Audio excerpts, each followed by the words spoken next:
and welcome everyone. It's so great to be with you all again today. My name is Rachelle Friesen.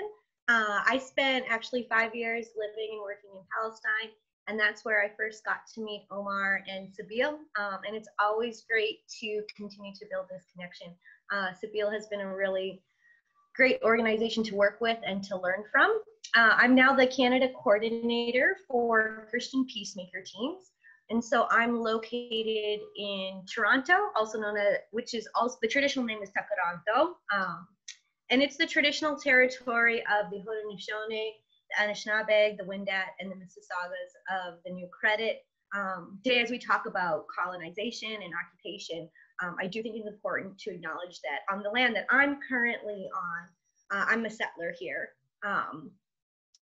And so I wanted to take time to acknowledge whose territory I was on. So like I said, I'm from Christian Peacemaker Teams, also known as CPT. We are a peace and human rights organization, and we have teams around the world standing in solidarity with Indigenous people. And this includes, we have a team in Colombia, in Iraqi Kurdistan. Here on Turtle Island, we are doing solidarity work. We have folks at the US-Mexico border. We have folks in Lesbos, Greece, accompanying the migrants. And of course, we have a team in the old city of Hebron, and that team has been there since 1995. So if you want to know more, they're going to drop some links in the chat to CPT, and CPT has also always enjoyed working with Sabeel. So thank you for joining us for the 14th Kumi Now online gathering. Before we begin, there's a few housekeeping points to cover so that this session can run smoothly. Just to let you know, this session is being broadcast live on Facebook. So if you do not wish to appear, please make sure to turn off your video function. That function should be, if you move your mouse around to the bottom of your screen, there's a mute button and a video function. You can turn off your video function there. We would also love it if you could quickly take a moment to share the Facebook post and post it onto your own Facebook so other folks that are scrolling through their feed can hop on and join this session as well. We will be muting everyone during the session except for those speaking, so individuals will not be able to mute themselves. That is under the control of the Kumi Now team. If you wish to ask a question of the speakers, please type it in the chat box. And if you have any technical issues, please use the chat to message Kumi team privately, and we will try and help you. We hope that you will find this session interesting and informative, and we would like to just start off by having the folks that you're going to be hearing from today briefly introduce themselves before we move into the main content of today's session.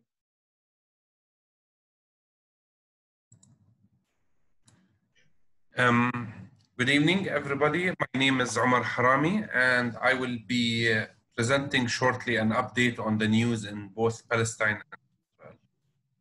Thank you for being with us, and it's a pleasure to be with you every week.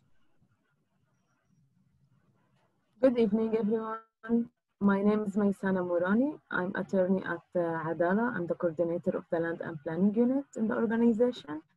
I will be speaking to you today about the Naqab and the rights of the Bedouin, the Arab Bedouin in the Naqab. I'd also like to thank Sabeel and Kumi Now for hosting me in the Kumi Now online gathering. Thank you very much. Thank you so much to both of you for joining us today.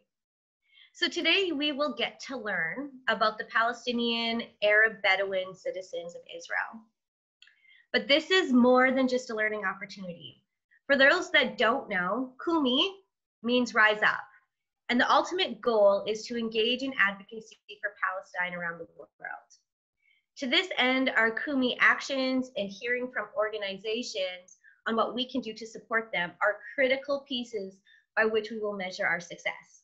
So enjoy today's session, but also think about how you can engage with Adalah and after this gathering is ended.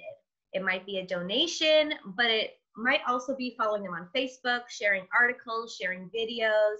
You might consider buying a book or signing a petition, and keep working on sharing information on Kumi now, far and wide. The more people we reach, the greater impact we will have. So with that in mind, let's turn to today's session as we partner with Adalah and learn about Palestinian Arab Bedouin citizens of Israel. But first, Omar is going to be giving us a weekly update from the ground.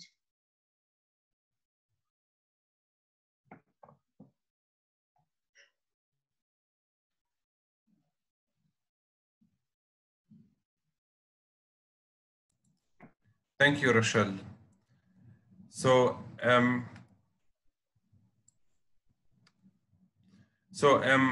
last week we asked for prayers for both Dana Salah and Father Firas Hijazin. Unfortunately, both of them have passed away during the past week. So we ask you to hold both Dana Salah and Father Hijazin in your prayers. Father Hijazin died as a result of COVID-19 while serving in Syria, and Dana through a car accident in Ramallah. Dana is an active member, an engineer, and an active member within the church community in Ramallah. In the news, anyone who's following the news in the Middle East, there was a flight that a US and an Israeli delegation that flew directly from Tel Aviv to the United Arab Emirates. There are rumors that 5 Arab countries will be following in the footsteps of the United Arab Emirates. Initially, when we thought of the Kushner-Trump plan, that it was a stupid plan, it seems that there are people in the Middle East who are buying into it. This completely ignores the Palestinian rights and the plight of our people. So it's bringing lots of disappointment in the Palestinian street. In Gaza, Gaza continues to be under blockade, and the situation of the community living in Gaza continues to be miserable. A number of activists have been flying balloons with that sometimes tied with explosives or with fires as a way to protest the blockade and to bring attention of the international community to what's happening in Gaza. And Israel was retaliating with the tank bombing Gaza.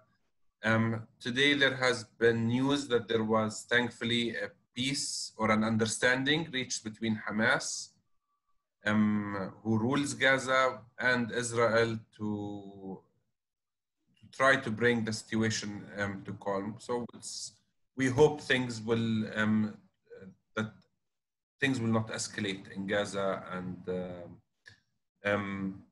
as a result of all of the tensions that are happening. Last week was also reached, continues, there are demonstrations in Israel.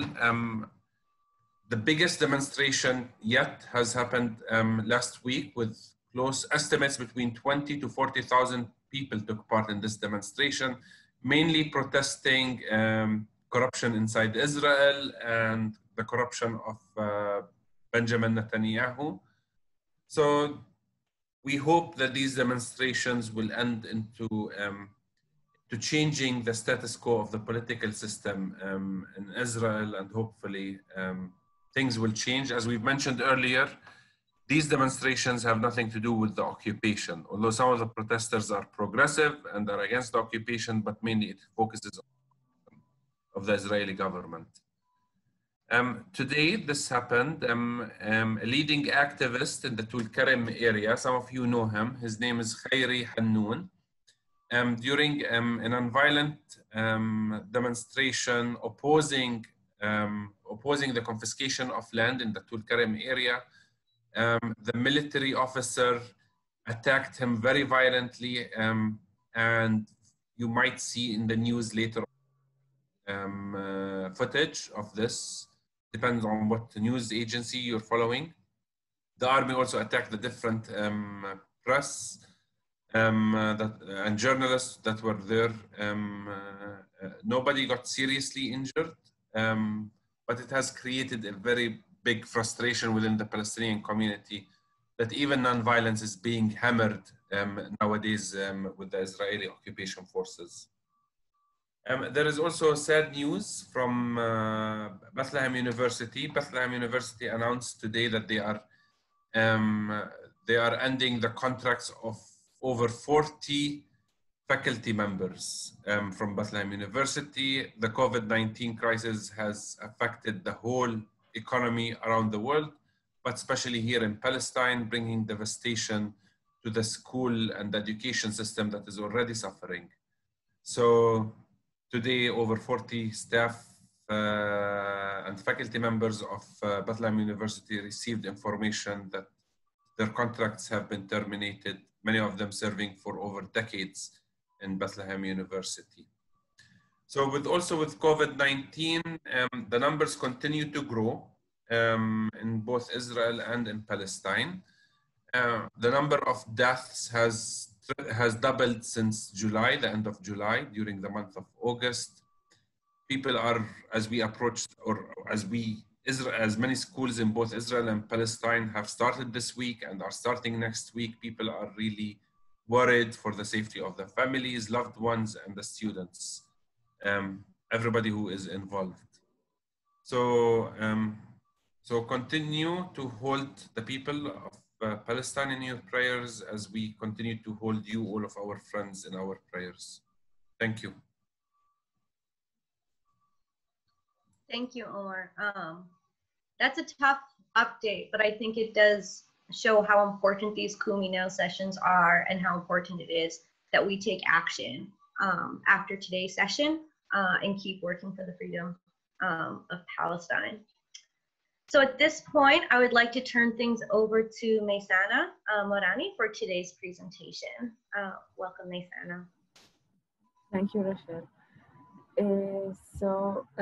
As I mentioned before, I'm the coordinator of the Land and Planning Unit at Adalah. Adalah means justice in Arabic. It's an independent organization, non-governmental organization that was established in 1996. We are a legal center to define the rights of the Palestinians under the Israeli regime. Our main focus is in the areas of 1948, but we also work on the rights, defending the rights of the Palestinian everywhere in the OPT, in the West Bank and Gaza, and the Palestinian refugees. We work on different kinds of cases, starting from civil and political rights, political participation of the Palestinian citizens in the election, freedom of expression, demonstration, the right to demonstrate, and other civil and political rights. We also have a unit that works on topics related to social, economic, and cultural rights, the right to health, the right to education, employment, and so on. Beside our, and of course, rights work related to land planning, housing rights. One of our major area of work is in Naqab. In addition to the legal work, we do also advocacy, international advocacy, advocate for our cases and our people, both in the UN, the EU, and the different countries around the world, and the embassies. In addition, we were active in different media forms.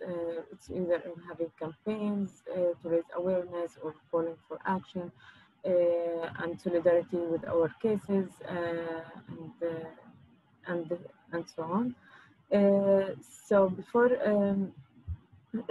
so I would like to share with you a presentation mainly made of maps that will help me also explain the situation in the Naqab and give you the information in a more comprehensive way. So let us just share the screen.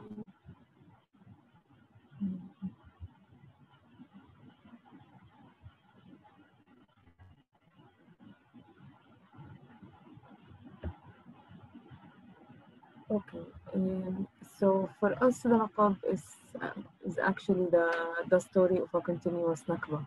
So the story of the Nakba of 1948 is not a story of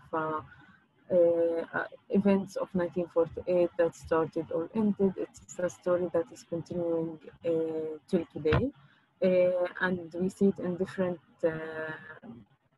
ways, in different aspects, different methods, both in 48 and in the occupied Palestinian territories, in West Bank, in Gaza, even with the rights of the refugees. So it's a continuous event, and it's a framework that through it you can understand what's happening now. It's continuing to happen in Palestine. So if we would like to focus on al-Naqab, so as every other place in Palestine, the Nakba didn't pass over the Naqab, and 90% of the Palestinian Bedouin in the Naqab were expelled. We see here in red the area of Naqab, which is a huge part of the land of Palestine. People were expelled to Egypt, to Sinai, to Jordan, to the OPT, to the West Bank, and to Gaza. The people who stayed inside Israel and eventually became citizens of Israel were concentrated by the government and the military in a small area called the Siyaj area. Siyaj means in Arabic, in English, the fence. And people were put in this area, which is 10% of the all area where they lived before. 11,000 Arab Bedouin were concentrated in this area and lived like the rest of the Palestinians inside Israel, lived under a military regime till 1966. For almost 20 years, people lived under a military regime. They needed permission to do for any movement that they wanted to do, for any act, if they wanted to build a house, if they wanted to work in another place, if they wanted to leave the area where they were living, they need a permit from the military. And in this condition, all the Palestinian Bedouin who stayed inside Israel were concentrated in this specific area of Siyaj. Some of them lived there before, and they had their villages and their land inside the Siyaj area. Others were moved there by the military and were not allowed to go back to their original lands and homes, and they till today are still living inside the Siyaj area. This situation, in addition to that, actually, Israel refused and still refusing to recognize the villages that the people are living in the Siyaj area. Again, whether it's an old historic village that existed even before 1948 and before people were forced to move into the Siyaj area, and whether it's a village that was built during the military regime, because naturally people who are moved to a specific area and lived there under a military regime for 20 years, they will need to build their homes, need to build their village and their community, but Israel still refusing to recognize these villages. So this is the historic background of the unrecognized villages. Today we're speaking about 35 unrecognized villages, till 40 sometimes. It depends on how we're counting. Villages that Israel just refused to recognize and consider them to be illegal. One of the most important or the most affecting myth about the Bedouin community is that Bedouin are nomads. They live in tribes and they just moved around for many years, and they happened to be in Palestine in 1948, and they can easily be in Sinai or in Jordan and any other area of al-Naqab in the community that keep moving around, and so يعني, the Israeli government, this is the narrative that the Israeli government is marketing, and this is the narrative that is affecting the way that the Israeli government is dealing with the rights of the Bedouin community. And this, for Israel, this situation calls for an intervention of the state to bring modern life and modern facilities into the life of the Bedouin community by building them, by ending their nomads way of living and moving them into houses and cities, townships that the state will build for them.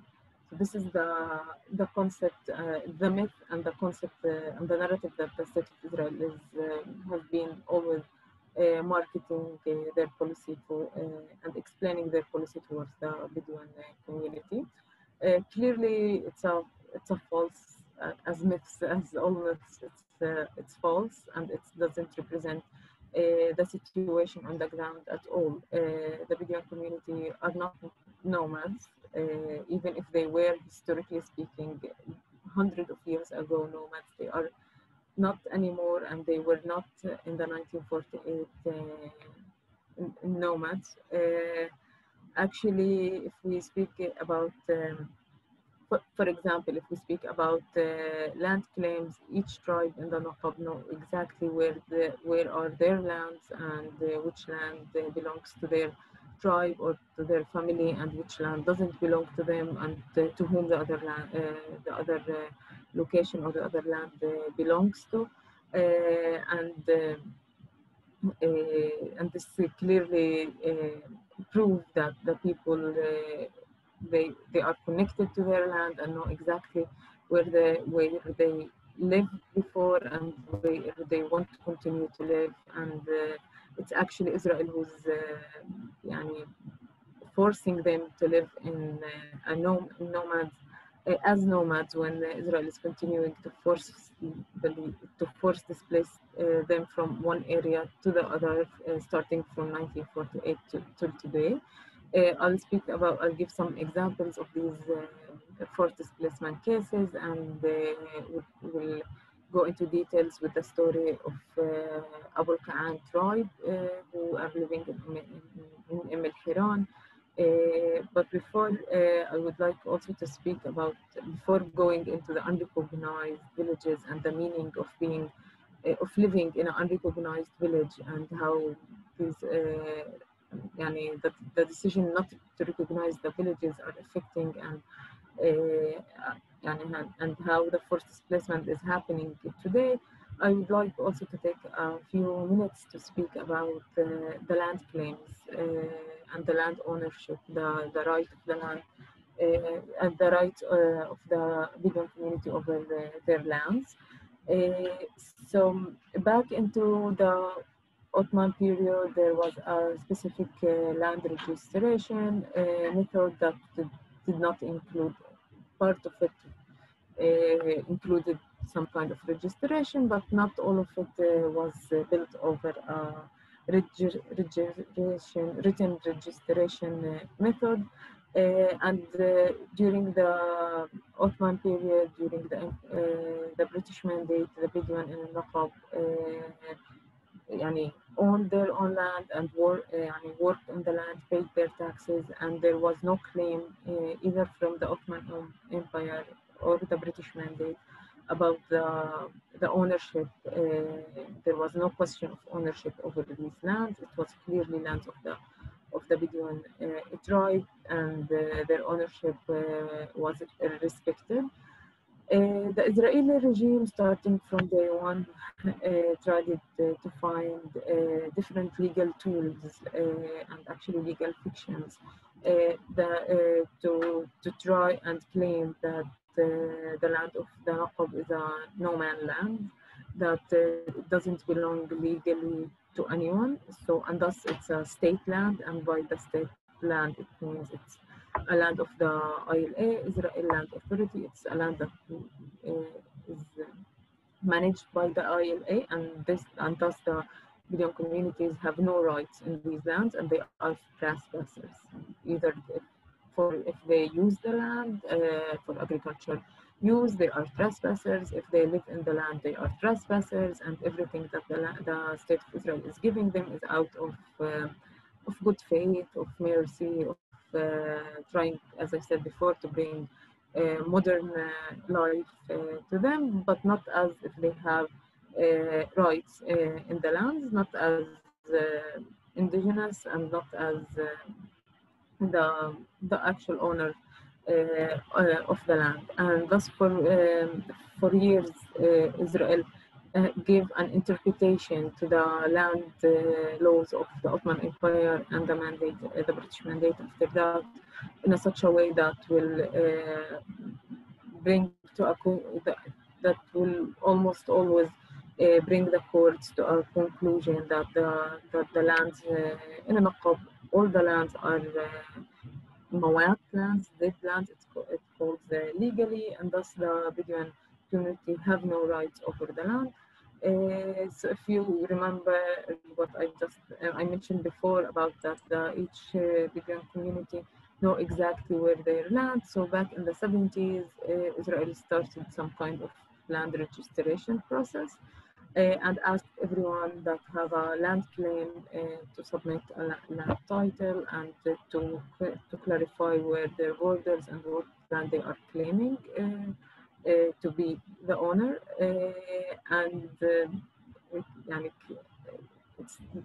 And what happened was that there was no two Bedouins who have claimed the same land. So it was clearly for the community that their ownership, that it's clear who are the owner of each land and each area, and but still this didn't stop Israel from claiming in contra that Israel, the state of Israel is the owner of all the lands.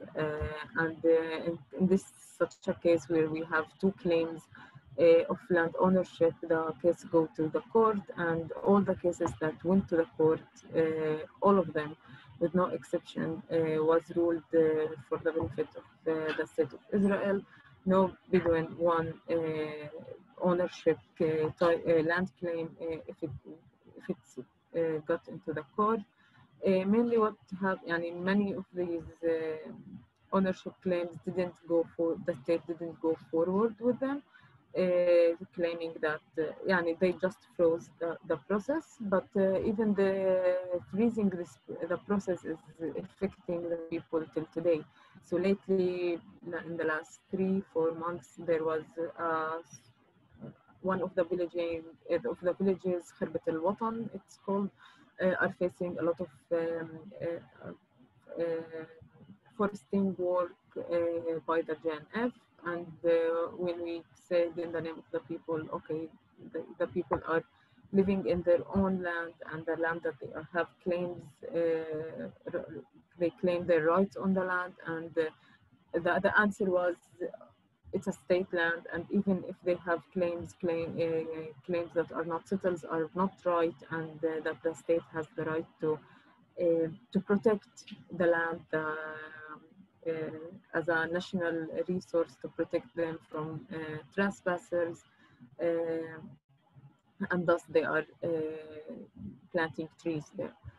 So the idea of the land claims, it's problematic in both levels, also on the level of taking the land from the people and actually confiscating it without calling confiscation. It's a confiscation by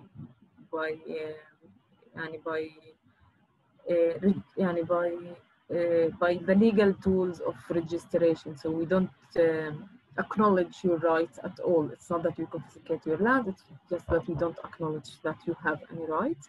And at the same level, and at the other side of this equation is that we don't acknowledge, and thus you are not allowed to use. And if you're gonna use, that state is going to have sanctions and to prevent the people from using the land. This brings me to go into details more about the unrecognized villages. So if it's a land of the state and the state is not planning these lands, so any building, any village, any community that live over this land is an illegal buildings, illegal community, unrecognized village. So living in an unrecognized village means from one side that the people are under the threat of facing home demolitions every day from one side, on one hand. And on the other hand, it means that they are not getting any adequate services, not adequate connection to water, not adequate connection to electricity, schools, health clinics, all of the basic services that any citizen in any state should receive are not being supplied to the people in the unrecognized villages. Even if they are supplied, it's supplied in the minimum infrastructure, and many times in a high price. For example, the water, many times there is one connection option near the village, and people will connect to the water to their own homes with they will put the infrastructure, the pipes up over on the top of the land, which means clearly a really hot water in almost all the time, and also the state will take from them a higher price, much higher than anyone else in the state. So in this, and clearly this situation of the bad infrastructures, which is a situation that a daily day suffering, was even more obvious and more clear during the last few months with the COVID-19. And just try to imagine when everyone is at their homes and are not allowed to travel between cities or leave their village, and in their village there is no adequate or no services at all.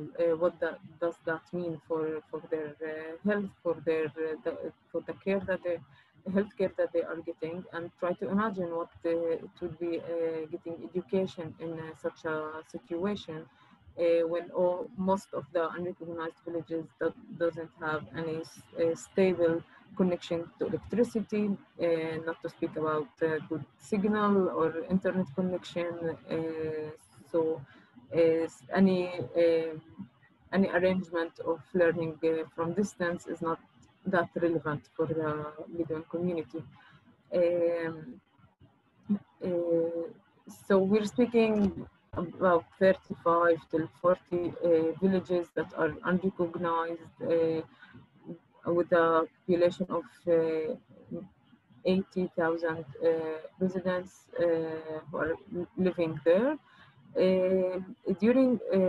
So following what I mentioned about the narrative of the state and bringing modern life to the Bedouin communities, so the solution of the state of Israel for this situation is a solution of forced urbanization, on forced displacement.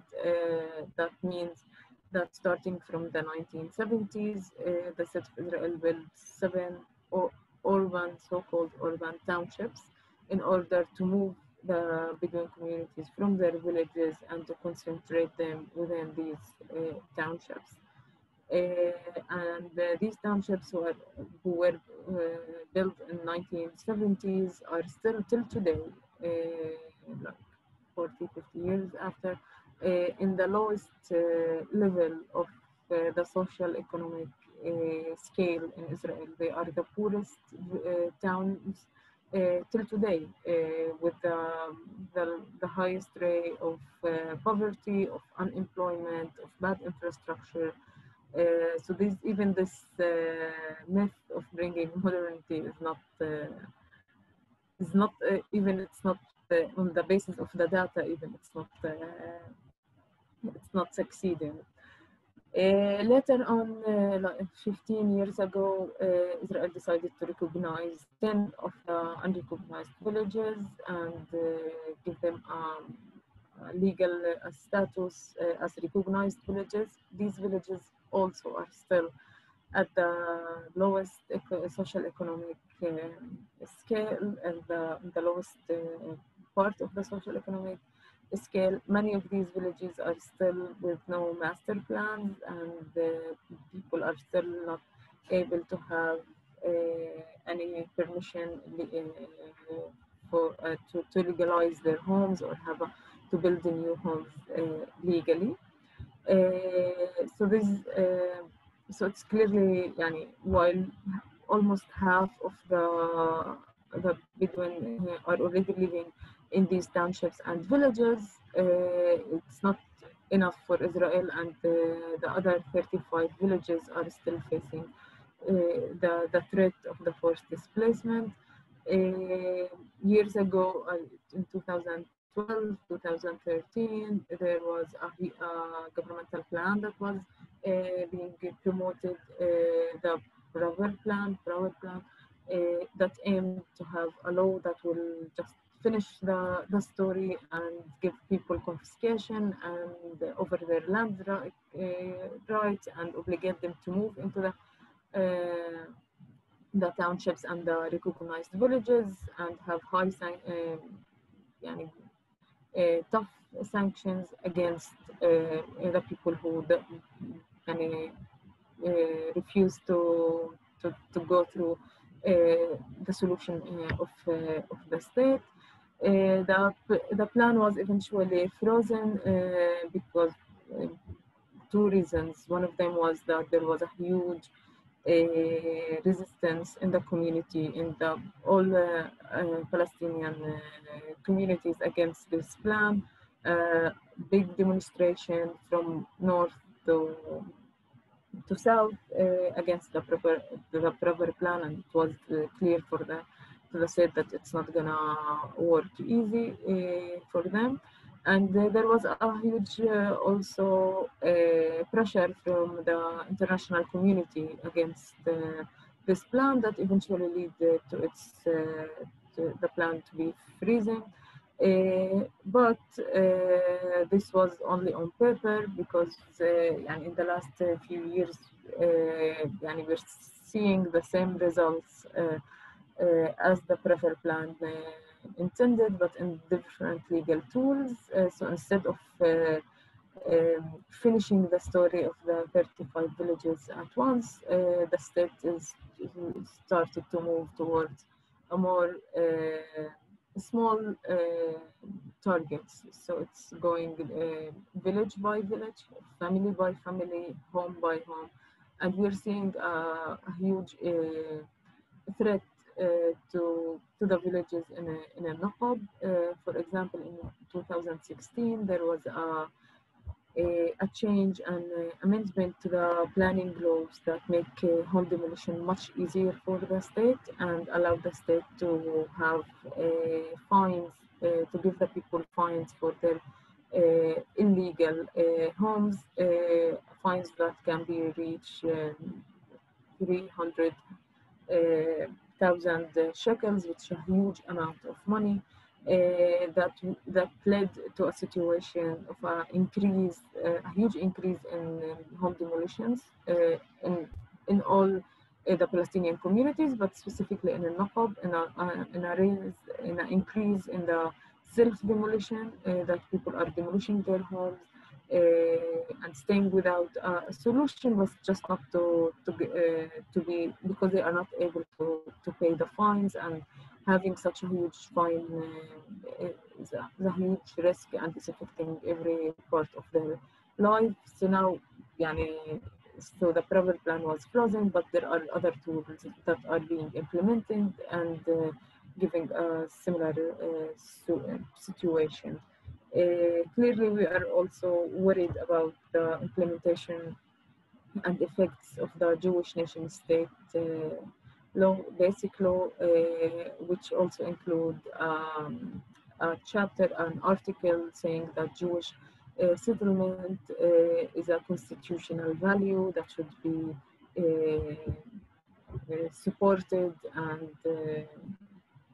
and we're expecting that the Naqab area will be one of the areas that this article will be implemented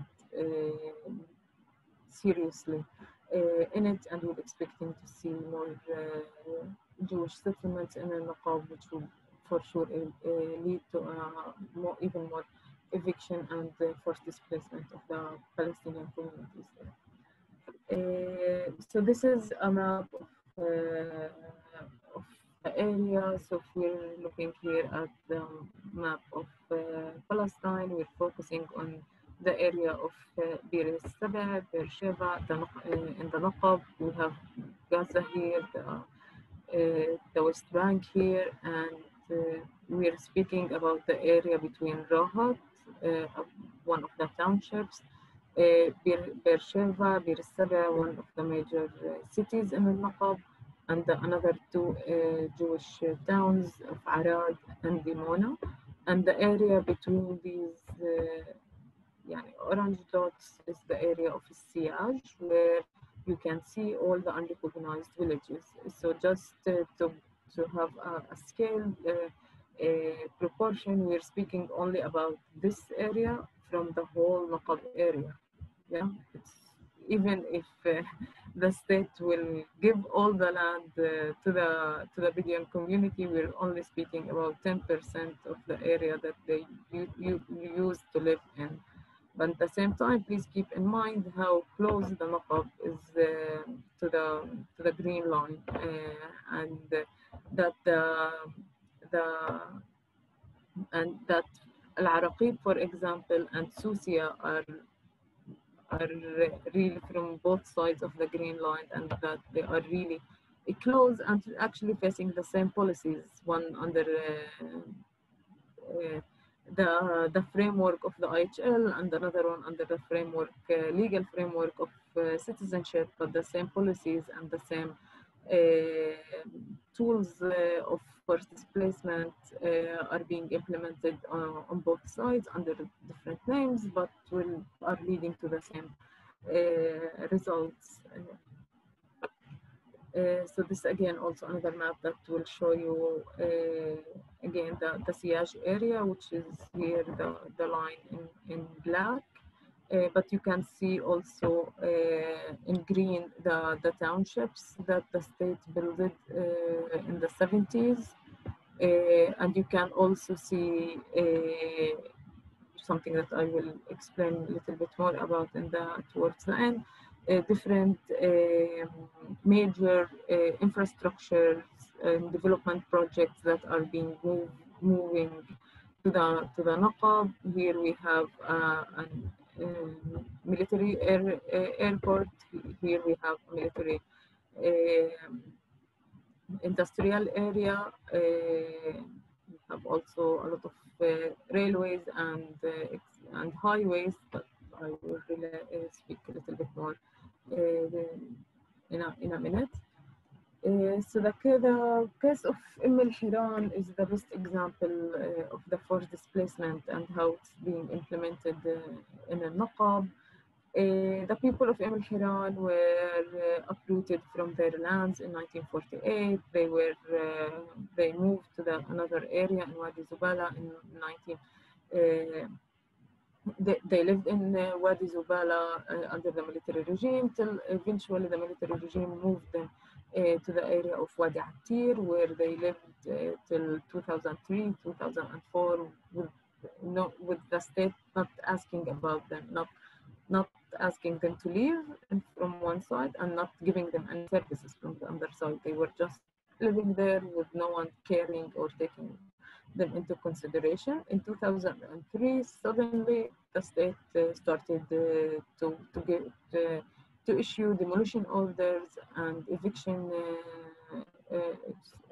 orders in order to evict the people. And later on, when we started more to dig into the situation and trying to understand why it's happening, why now, what should have changed, it appeared to us in Adalah that the state is planning to build a Jewish town on the same place of al-Hiran with the nice name of Hiran. And this is the reason why the village is being uprooted. So after we went to the court and represented the people till 2015, and I'll explain later what happened. But for us, al-Hiran was the best case to go to the court with from the 35 villages. al-Hiran was, for us, it was supposed to be a success. It was an easy case for two reasons. Mainly the claim of Israel against the Bedouin. There are two claims. One of them is that they are trespassers and they have no rights according to the Israeli laws, and thus they should be evicted from. This is the first claim. The other claim is that the area is not meant for housing. Maybe it's a forest, maybe it's a military zone, and so on. So the case of al-Hiran was neither. It was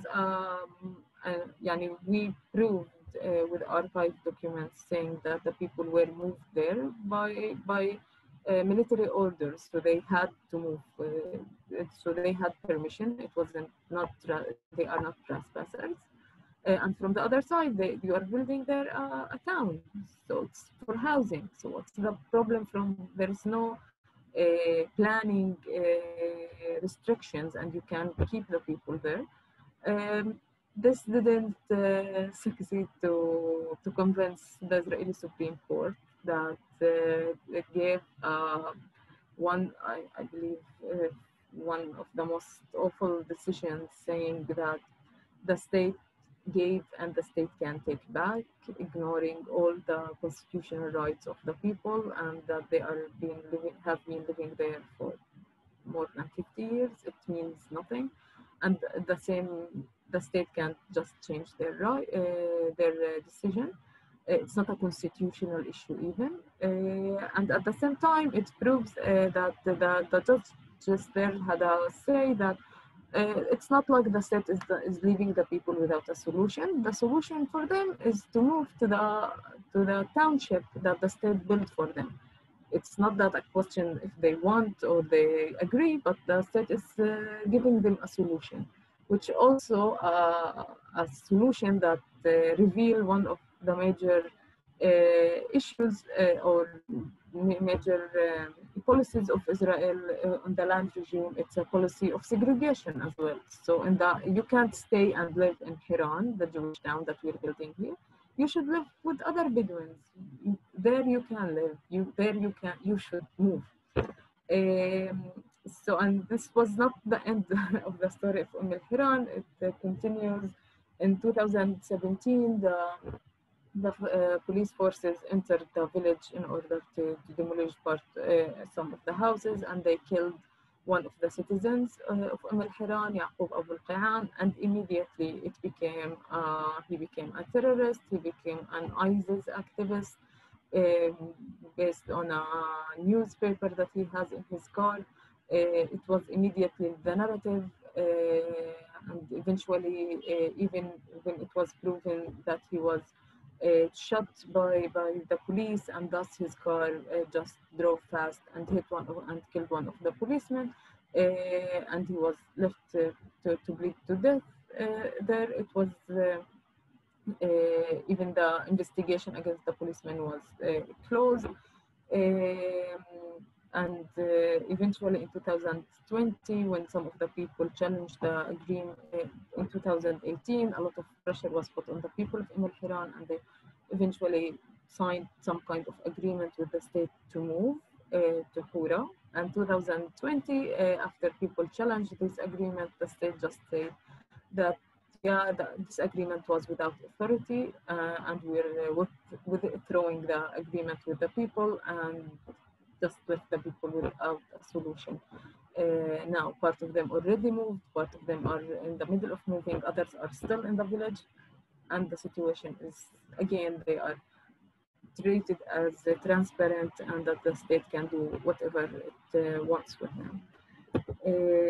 So I'll just, I see I'm short in time, so I'll just mention, earlier I mentioned that there is a lot of infrastructure that are moving into the Naqab. I'll just go quickly over two of them. So there, in the last years, there is a huge development, so-called development, happening in the Naqab. Israel is putting a lot of money in developing infrastructure, and this development is happening on top of the unrecognized villages. It's development that is not helping or is not benefiting the people of the Naqab, the Bedouin in the Naqab at all. So, for example, here we see a phosphate mine that the state is nowadays promoting. It's here the dots in pink are dots are houses of a recognized village. Actually, a village that there is a decision to recognize, but this didn't stop the expanding of the phosphate mine. Even so, it will get even to the school, to the school of the village. And that the limitation, the health limitation of the phosphate mine here in black will lead to the eviction of half of the people of the village. And it's a village that there is a decision to recognize, but this decision doesn't mean anything in the equation eventually developing and have and building infrastructure and from one side, and the people and the rights of the people from the other side, again because Bedouins are nomads and can be moved to another place. It's not a big issue, and there is a lot different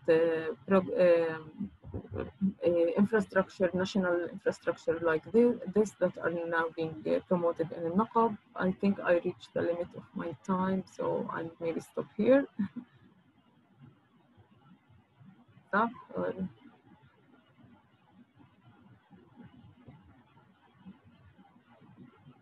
Rachelle?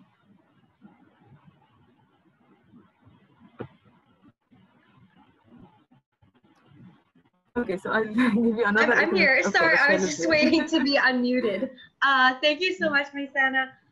We don't have too much time for questions, but I am going to ask you two. So the first question was, we haven't heard much about al-Ahmar recently, and so what is happening with that village? And do you have an update?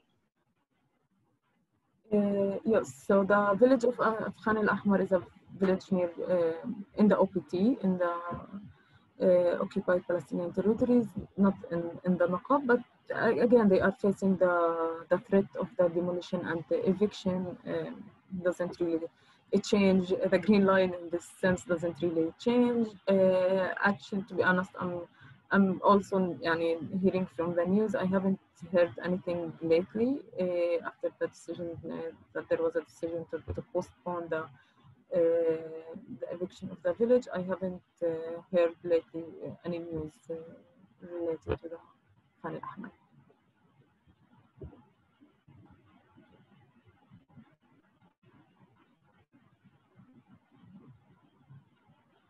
Trying to unmute Rachelle.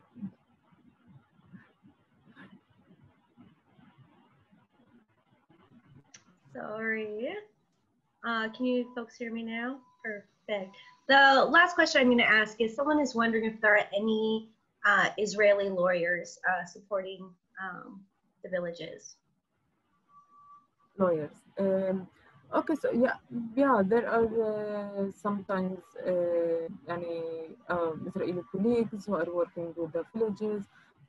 We work also in cooperation with different NGOs Israeli NGOs that work with the villages. And much of my work, for example, is with an organization called PRIMCOM, Planners for Human Rights, the ACRI Association for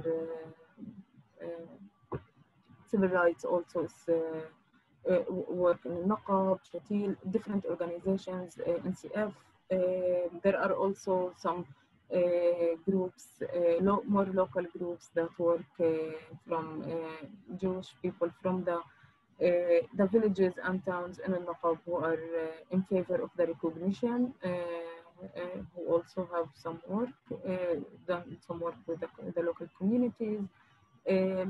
For example, the phosphate mine I just mentioned, we had a petition in the name of Al-Fura people, and at the same time the people of Arad, the nearby Jewish town, had also a petition, and we worked together in coordination where there is the interests fit against the phosphate mine. But it's a dynamic situation, and many players. There are many players, but also there are players that Israeli players that are totally against. Some of them actually are related to work in. And they have also branch or similar work in the OPT, for example, Regavim organization or any or other right-wing organization that in the name of the law enforcement, they are chasing the localities to enforce demolition of homes. They are asking specific, they are working to make the enforcement against the Bedouin community harder. So yeah, you have different players in the ground.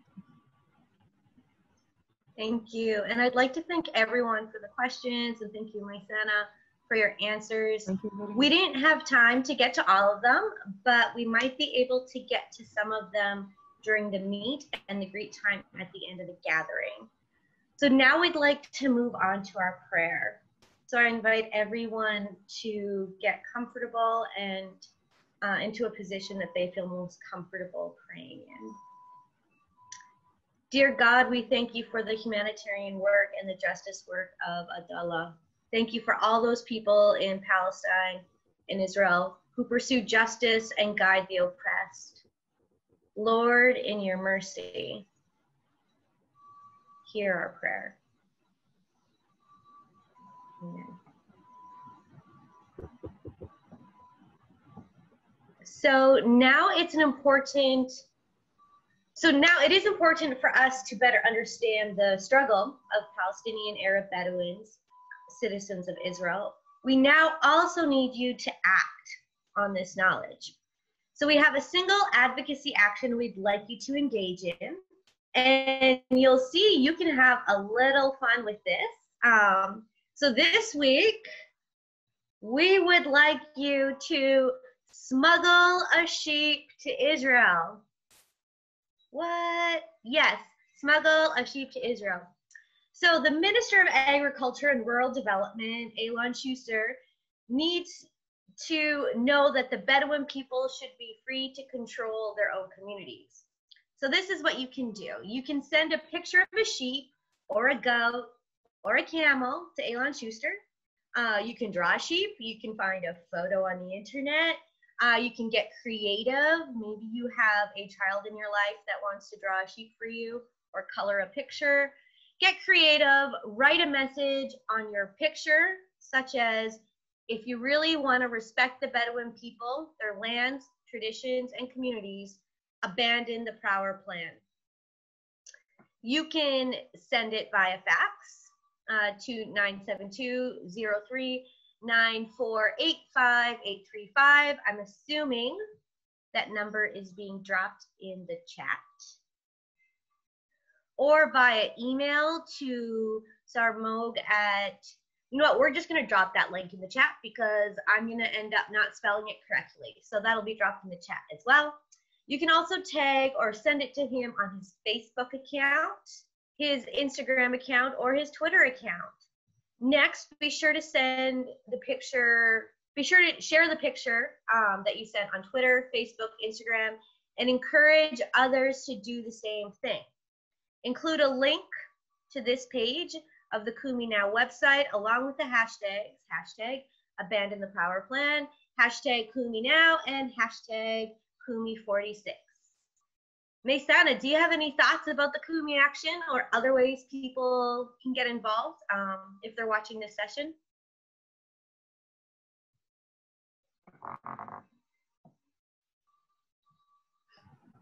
Actually, I love the camel idea because also camels are being harassed nowadays with different regulations that are limiting the option of the people to grow camels and yeah. So camels and sheep, let's smuggle them both in virtually. Thank you so much, Myssana. So thank you, and thank you for being with us today. Next week, we'll be joined by Rachelle, the director of the Arab Educational Institute, and Claudette Mubarak, who works with the Wall Info Center to learn about Rachel's tomb in Bethlehem. We then are going to take 2 weeks off before returning at the end of the month for a gathering on building permit discrimination. And so please definitely look out for that. And you can go to the kuminow.com/online to register. We hope to see you back here next week. And if you like what you've seen today, we'd greatly appreciate it if you help spread the word to friends and family, classes and church groups, and online through social media. So we've reached the end of the formal meeting, but if you'd like to hang around, our guests have offered to answer some questions and chat, and we ask anyone who wants to speak to raise your hand. And this is a virtual hand. So if you go down, take your mouse and you scroll down over to the participants button and you click on it, you'll see a panel that comes up on the right-hand side, and you actually have a raise hand option there. So it's a virtual hand, not a physical hand. You can also, so please pay attention to that. Omar will call on you and you'll have a minute to speak. So we will be saying goodbye to anyone watching on Facebook and end the recording at this time. And thank you so much again, everyone. And remember that together we can rise up.